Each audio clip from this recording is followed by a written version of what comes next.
Hər zaman kontak qanamalardan danışanda bunu qorxulu əlamət kimi qəbul edirsiniz. Əslində qanda qorxulası bir əlamətdir.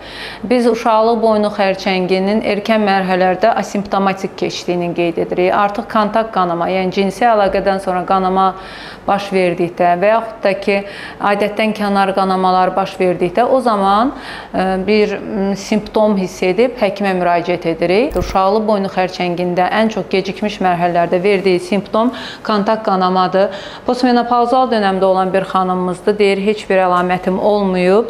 Sadəcə kontak qanamalar həkimə müraciət edib və ginekoloqa müraciət eləməyib, qeyri-ixtisas həkiminə, hansı ki, onu daimi xroniki xəstəliklərlə müalicə edən bir həkimə ultrason müayinəsinə göndərilib. Ultrason müayinəsində bir kista deyir aşkar olunub, daha sonra MRT müayinəsinə.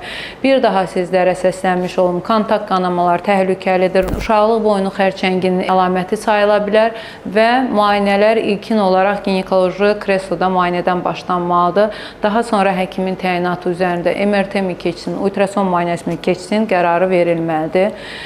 Bu vizyonu kontak qanaması olan, hələ də həkimə getməyən pasientlərimiz üçün çəkirəm ki, bir qırmızı siqnal olsun ki, mütləq həkimlərə müraciət edin.